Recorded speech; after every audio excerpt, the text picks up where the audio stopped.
London کا Royal Albert hall black comedy کا ماہر شہنشاہ اس میں پرفارم کرنے والا تھا.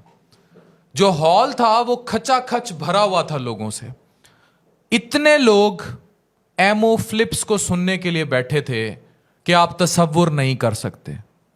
یہ شخص کامیڈی میں مزاح میں ایسی بات کر جاتا تھا کہ لوگوں کی زندگیاں جھنجھوڑ دیتا تھا. کافی دیر یہ ہال خالی رہا. ایمو فلپس داخل نہیں ہوا پردوں کے پیچھے سے، لیکن جو عوام تھی وہ چیخ چیخ کر اس کا نام لیتی رہی. کچھ دیر بعد ایک گورا چٹا ایمو فلپس داخل ہوتا ہے. وہ دیکھتا ہے دور تک سر ہی سر ہے، سر ہی سر ہے. وہ مائکرو فون کے قریب اپنا منہ لے کر جاتا ہے اور بات کرنی شروع کرتا ہے. وہ ابھی ایک جملہ بولتا ہے تو ہال تالیوں سے گونج جاتا ہے، اور وہ جملہ یہ ہوتا ہے، وہ کہتا ہے کہ اگر تم کسی مالدار شخص کو خدا سے معافی مانگتے دیکھو، پھر یہ وہ یہاں چپ کر جاتا ہے. چپ کرنے کے بعد وہ کہتا ہے کہ تم لوگوں کو پتا ہے کہ تم لوگ آج ایک جمع غفیر ہے اور مجھے لوگ سننے کو بیٹھے ہیں. میں یہاں کیسے پہنچا؟ پھر اس نے جواب دیا ایک بائک پر، اور پھر مائکرو فون سے پیچھے ہٹ گیا.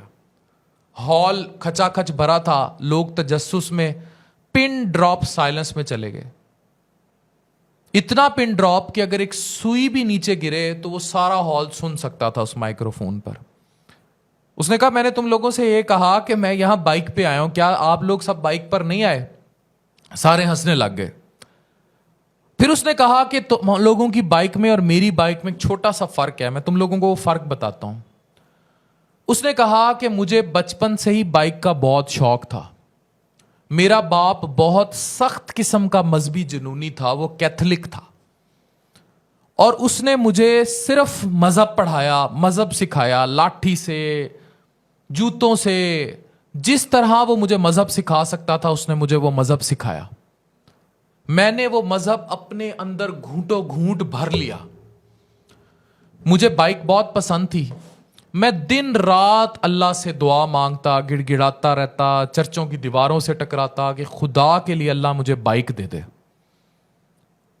پر وہ بائک مجھے نہیں ملی. کہتا ہے میں نے اور اعتقاد کیا، میں بائک مانگتا رہتا، میں بس، پر میری قسمت میں وہ بائک نہیں تھی، وہ بائک مجھے نہیں ملی. پھر وہ مائک کے آگے ہوتا ہے، پھر کہتا ہے آپ کو پتا ہے میں نے کیا کیا؟ ہال میں پن ڈراپ سائلنس. وہ قریب آتا ہے، وہ کہتا ہے وہ بائک میں نے چرا لی. اس پر ہال تالیوں سے گونج پڑا اور سارے ہنسنے لگ گئے. پھر اس نے ایک بات کہی، کہتا ہے میں نے جب بائک چرائی میں گھر آیا، میرے باپ نے مجھے مذہب سکھایا تھا، مجھے پتا لگا یہ تو بہت بری بات ہے. کہتا ہے میں پوری رات رویا، میں کئی راتوں سے روتا آ رہا تھا، بائک مانگ رہا تھا، نہیں مل رہی تھی، میں نے چرا لی. کہتا ہے میں پوری رات رویا اور میں نے اللہ میاں سے معافی مانگی، بہت معافی مانگی بائک چوری کرنے پر. جب میں صبح اٹھا تو میرے دل کا بوجھ بڑا ہلکا تھا، مجھے لگا اللہ نے میری معافی قبول کر لی ہے. اور اس کے بعد میں نے وہ بائک پھر خوب دوڑائی، اور اس بائک کے ذریعے ہی میں بعد میں پھر ایک سٹینڈ اپ کامیڈین اور کامیڈی میں داخل ہو گیا. اور میں نے کہا اور میرے دل سے وہ بوجھ بالکل ہٹ گیا کہ میں نے وہ بائک چرائی تھی، کیونکہ میں نے اللہ سے معافی مانگ لی. کہتا ہے میں نے پھر دنیا کو سٹڈی کیا. میں دنیا کو سٹڈی کرتے کرتے بہت آگے چلا گیا. پھر اس نے ایک گولڈن جملے گئے ہیں. اس نے ایک جملہ کہا کہ میں بار بار اس چیز پر آتا رہا اور میں دیکھتا رہا اور اس پہ تجسس میں رہا کہ یہ سب کیا چل رہا ہے میرے ساتھ، کہ میں نے چوری کی، اس کے بعد میرے دل کو اطمینان مل گیا، اور اب پھر ایک بے اطمینانی کی کیفیت سی ہے. کہتا ہے میں نے اپنے باپ کو اس دن بہت کوسا. جب مجھے چیزوں کا اور احساس ہونے لگا، جب میں نے معاشرہ دیکھا اور مجھے ادراک ہونے لگا، تو میں نے اپنے باپ کو بہت کوسا. کہتا ہے مجھے یقین ہونے لگا کہ میرے باپ نے مجھے صرف مذہب سکھایا ہے، اس نے مجھے مذہب پر عمل کرنا نہیں سکھایا. اس نے مجھے کتاب چٹوا دی، اس نے مجھے اسکول جانے پر مارا کہ میں نہیں جاتا تھا اسکول. اس نے مجھے ہر وقت پابندی سکھائی ان عقائد کی جو میرے مذہب کے اندر آتے تھے، لیکن اس نے مجھے اس کی پریکٹیکل امپلیکیشن یعنی عمل کرنا نہیں سکھایا. مجھے آج تک نہیں یہ پتا کہ میرا کیتھولک مذہب، یہ جو میں چرچ جاتا ہوں، میں گھنٹا بجاتا ہوں، یا جو میں کرتا ہوں، اس کی پریکٹیکلٹی کیا ہے، وہ سب میں کیوں کرتا ہوں. کہتا ہے اس نے میرے اندر سے تربیت چھین لی. اور کہتا ہے پھر مجھے ایک وقت کا ایک بات کا احساس ہوا، اور یہ وہ گولڈن جملے ہیں جو ایمو فلپس کی اس تقریب میں کہے گئے جملے تاریخ میں یاد رکھے جائیں گے. وہ جملے یہ تھے کہ اگر تم کسی مالدار شخص کو خدا سے معافی مانگتے دیکھو تو یہ یاد رکھنا کہ وہ مذہب سے زیادہ چوری پر یقین رکھتا ہے.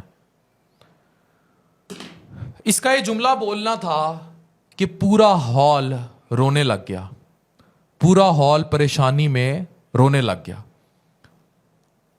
آج میں پاکستان کا زوال دیکھتا ہوں، ادھر میں بھارت کا چندریان 3 دیکھتا ہوں، ادھر میں چندریان 2 کی ناکامی کے بعد مودی کو گلے لگاتے دیکھتا ہوں سائنسدان کے جو چندریان 3 کے لیے کوشش کرتا ہے. میں یہاں بڑے بڑے طیارے دیکھتا ہوں جو عمروں اور حج پر جاتے ہیں.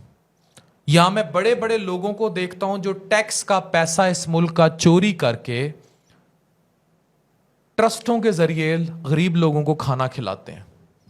میں اس ملک کے بڑے بڑے پراپرٹی ٹائکونز کو جانتا ہوں جن کے بہت بڑے ویلفیئر ٹرسٹ ہیں جو یتیموں کو کھانا کھلاتے ہیں، جو ہسپتالوں میں مفت کھانا دیتے ہیں، لیکن وہیں وہ پراپرٹی میں بہت بڑے لیول پر گھپلوں میں انوالو ہیں. جو اس ملک کا نہیں سوچتے، جو اس ملک کا سوچنا ہی نہیں چاہتے، اس ملک کی غریب عوام کا نہیں سوچتے، اور جب وہ یہ سب کر لیتے ہیں تو وہ 100-200 لوگوں کو اپنے ساتھ لے کر حج پر چلے جاتے ہیں، عمرے پر چلے جاتے ہیں، 5 وقت کی نماز پڑھتے ہیں، ہر وقت مذہب کی بات کرتے ہیں، ہر وقت اللہ کا شکر ادا کرتے ہیں، لمبے لمبے ڈکار لے کر الحمدللہ بول دیتے ہیں. لیکن وہ اربوں روپیہ جس پر انہوں نے کبھی سرکار کو ٹیکس ہی نہیں دیا، لیکن اس کو وائٹ کرنے کے لیے لاکھوں غریبوں کو دیگ پہ کھانا کھلا دیا، سڑکوں پہ بٹھا کے کھانا کھلا دیا، وہ اس کو جائز سمجھتے ہیں. اس سے ہوا کیا کہ ہماری سٹیٹ ویلفیئر سٹیٹ فلاحی ریاست نہیں بنی. یہ ایمو فلپس کی وہ بلیک کامیڈی ہے جس نے اس ملک کی بربادی کی بنیاد رکھی ہے. ہمارے ہاں ایسے لوگ موجود ہیں جو اربوں روپے کی کرپشن کرتے ہیں، اربوں روپے کی لوٹ کھسوٹ کرتے ہیں، اور اربوں روپیہ لوٹنے کے بعد میں بڑے بڑے دسترخوانوں پر یا لوگوں کو جہازوں پر حج عمروں پر پیسہ خرچ دیتے ہیں، جو مذہب کے امین بنتے ہیں، لیکن وہ ریاست کے لیے فلاح کا کوئی کام نہیں کرتے. وہ اپنی ذاتی فلاح کے چکر میں ہوتے ہیں، اپنے آپ کو بڑا شو کرتے ہیں، جبکہ وہ اربوں روپے کا ٹیکس چوری کر رہے ہوتے ہیں، جھوٹ بول رہے ہوتے ہیں، بلیک منی ان میں انوالو ہوتے ہیں، پیسہ لوٹ رہے ہوتے ہیں. تب یہ ایمو فلپس کی بلیک کامیڈی اسلامی جمہوریہ پاکستان کی فلاحی ریاست پر لاگو ہو جاتی ہے. یعنی کہ ہم میں موجود ہر مالدار شخص مذہب پر یقین رکھتا ہے، خدا پر یقین رکھتا ہے، لیکن وہ یقین اس کی ہوئی چوری سے بہت کم ہے. وہ یہ بات مانتا ہے کہ مذہب چوری سے نیچے ہے، وہ چوری کو ترجیح دیتا ہے. تو اگر تم کسی شخص کو، مالدار شخص کو ہر وقت دین کی آڑ میں چھپتا دیکھو تو اس بات کو باور کر لو کہ وہ شخص مذہب سے زیادہ چوری پر یقین رکھتا ہے. وہ رات بائک چرائے گا، پوری رات اللہ کے سامنے سوئے گا، اور صبح اس بائک پر سکون سے سفر کرے گا کہ مجھے اللہ نے معاف کر دیا. یہ تو فیصلہ رب کرے گا کہ وہ کسے معاف کرتا ہے یا کسے نہیں. یہ پاکستان کی تاریخ کی سب سے بڑی بلیک کامیڈی ہے. ڈاکٹر عفان کیسر، سائننگ آف.